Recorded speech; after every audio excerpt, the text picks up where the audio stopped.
very good evening and a warm welcome to Personal Finance. I am Gugulethu Cele. So you've booked that holiday and planning on that trip overseas, but the volatility in the currencies recently is leaving you a bit uneasy about how much your trip will actually cost you.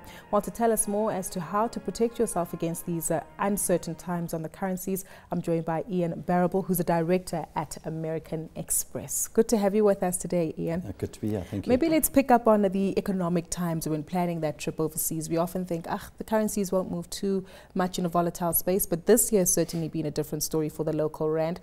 How should we be interpreting what's happening in the economy when planning our trip abroad? Well, certainly, I think we've been going through a very volatile time with the rand, and if we look over the years, the graph just goes the way we don't want it to go. And I think people want to travel, right? They want to go across and enjoy their holiday. For some people, it's a lifetime experience, and they've saved an entire lifetime. So to see your investment into your holiday dwindling as you get closer, I think it's quite difficult for people to plan. And I think the reality is that what people should try and do is to purchase their foreign exchange quite early. The Reserve Bank exchange controls allow a person to purchase 60 days before departure. Wow. So someone who'd done that 60 days, if they were traveling this weekend, would have had a rand considerably stronger exactly. 2 months back. So while we don't have to all be experts, just to keep an eye on it, and there are experts, the foreign exchange bureaus and banks are able to advise on when the right timing may be. So if anybody's got a crystal ball on the rand, yeah.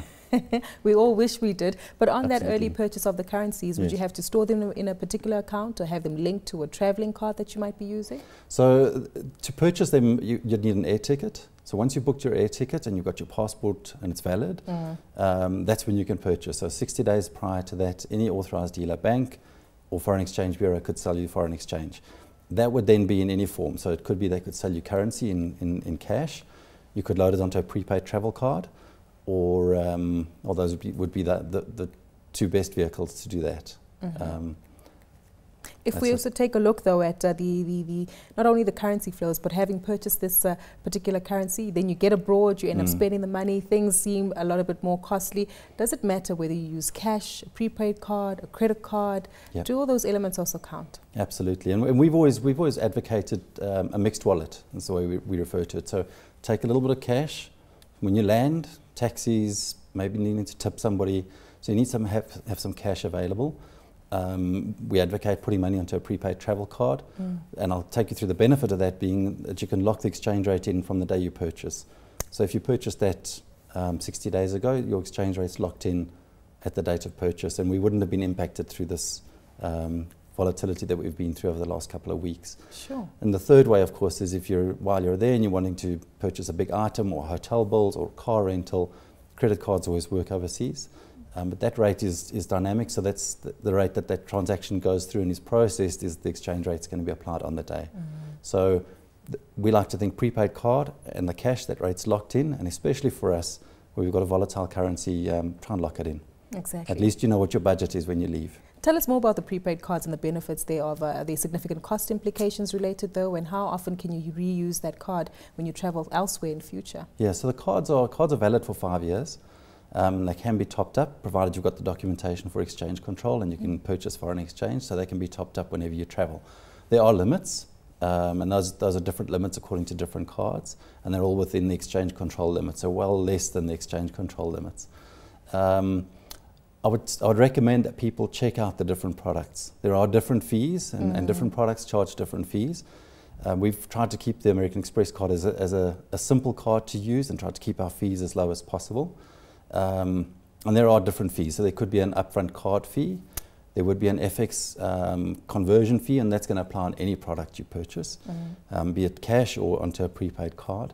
And then when you're using it abroad, different fees would apply. There could be a fee on an ATM withdrawal. Any merchant purchase in a shop, the merchant picks up that fee, so that's not going to hit your budget. But drawing the funds out can be different, and I would recommend people check out those fee structures because they could be impacted quite severely. Those fees can be 4, 5, up to 6%, and 6% on a foreign currency, and then convert it back to rand. That's a big number. You're losing a bit of a chunk of your holiday, yes. Exactly. Yeah. Almost seems as though intense research needs to be done in ensuring that you save quite a hefty sum before you actually travel abroad. But what about insurance products as well, just to mitigate against the potential loss of some of those, that back card or the money involved there? Yeah, so some cards, and I know specifically on ours, is that we provide 2 cards. So if you travel, you get a primary card and a backup card. If something goes wrong and you're in a strange country, you're not stranded. It's a phone call and it takes 1 or 2 minutes and that backup card is activated and you carry on with your holiday. That's one of the beauties of having a prepaid card, is we don't want you to have a disrupted holiday. We understand how important that holiday is, and we want you to go overseas and enjoy your holiday. So our aim is to take care of you while you're traveling and then return you safely home. The trick is not to put the cards in the same place together, Definitely right? not. And they have separate pins and what have you, so keep them separate. It's only in case of emergency. If you're having a really bad time and you lose both cards, we'll have to ship a card to you. And when you're traveling, that's quite difficult because people generally are moving around. So to get a courier to deliver a card can be difficult, which is why we do the 2-card packaging. So Amex. So that's it. And the other part that Amex does is we have something called Amex Assist. And it's there, it's a 24/7 call center. If you do experience problems, your passport is stolen, your wallet is stolen, Amex will assist you in trying to get someone who can speak your language, first of all, because in traveling you could be in a country where you don't know where to turn. And they'll assist you in finding a lawyer or a doctor or trying to get that passport renewed. So the Amex Assist program is part of the Amex brand strength of being able to support you anywhere in the world. So you've told us what to do correctly. What about the pitfalls that we should avoid, especially when it comes to getting foreign currency from shady dealers? Yeah, I would go to reputable dealers. And in South Africa, you know, we're very fortunate that we've got strong banks, authorized dealers, and anybody selling foreign exchange in South Africa is authorized by the Reserve Bank. So we know they can be trusted, they're checked on a regular basis. And you have the exchange bureaus who are experts in this field. So they're there to guide people, and I would really recommend that people use those expertise at a foreign exchange bureau. On the particular method that, going back to the mixed wallet, it is that you referred to, mixed use wallet, if you happen to overdraw on your prepaid card, are there certain limits and warnings that might come through on the particular Amex card that you alluded to? Well, that's an interesting question, right? Because you cannot overspend on the card. So once you hit 0 on the card, you're going to go to an ATM and be told there's no funds, or at a merchant and not be able to use it. There is a 24/7 call center or an IVR, so people can just phone in if they don't want to speak to someone. Some people tend to be a bit shy about speaking to people over the phone. An IVR will give them a balance on their transactions, or they can go onto our website, and that website will give them their recent transactions and what have you. So there are ways to manage that spend, but generally I think people tend to spend more than they expect when they're traveling, unfortunately, and that's often, things just cost slightly more. We budget in rand and we spend in foreign currency, and it's an expensive exercise. Exactly. So is that the key lesson that we also should be learning from tonight's discussion, as well as that perhaps ensure that you save your expected budget, but also have a significant buffer in place? Yes, absolutely. And I think people need to learn to travel on a budget. And if you're not using a vehicle, of travel funds vehicle, where you can control that and monitor that on a regular basis, the costs can run away with you and ruin your holiday. So we can actually have our card topped up. So while you're traveling, if you're in communication with where you bought that from and they get an instruction from you, they can actually reload funds onto that card, provided you provide the funds through to them. So that's a strength of it. But not everybody has extra funds. You know, they've saved for a long time to make a trip. So I would say yes, control your spending. Be careful of using a card and just swiping it, because you can lose track of your transactions. And for those who might be budget savvy and money wise, and perhaps come back with some extra change left on that particular card, can they save it for a future event, or would they have to withdraw the cash and maybe purchase Forex again once they have a future planned event? Yeah, unfortunately we're not able to save that and hedge our currencies. It would be ideal if we could, but the Reserve Bank stipulates 30 days after return, any foreign currency has to be sold back and converted back into rands.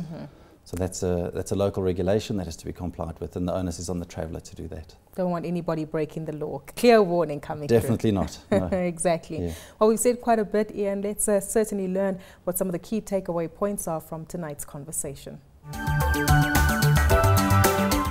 Well, lots to learn when it comes to traveling abroad and making sure that your rand goes a lot further when spending foreign currency abroad. But Ian, from tonight's conversation, what do you think are the key takeaway points that viewers need to remember? Well, firstly, I think they must remember they've got 60 days prior to their trip. So plan ahead. It's not a last-minute purchase. Plan ahead, go to the experts and let them guide you. Secondly, I'd say look at the mixed wallet that we spoke about. Take a bit of cash. I would put the funds on a prepaid card. It works just like a debit card, so everybody knows how to work it. It works at ATMs and merchants. And then use any other product like a credit card for big purchases. Definitely try that mixed wallet approach. And then remember to go with a trustworthy brand. I would really recommend, we are traveling and people travel into strange places and exotic places, and you're away from home. And that hits in, if something goes wrong, that's when you really feel alone and stranded. And there's nothing better than being able to pick up the phone and speak to someone who understands your language, can help you, can get you money and get you back on your holiday. Exactly. And as you mentioned earlier, doing appropriate research on the cost implications of the particular product you choose. Yes. The rand, as I say, is volatile enough. And when you're spending your rands in a foreign currency, be aware of the fees on any product. Really do the research. The fees are all published on websites. And it's very easy to go and have a look at what it's actually going to cost you to use a product overseas. Ian, thank you so much for your time today. It will be interesting to keep up to date on some of the recent developments with those using prepaid cards when traveling, especially maybe coming into South Africa. But a big thank you nonetheless to Ian Barrable, who's a director at American Express, for joining us this evening, telling us how we can make sure that our rand stretch just that much further with appropriate planning when traveling abroad.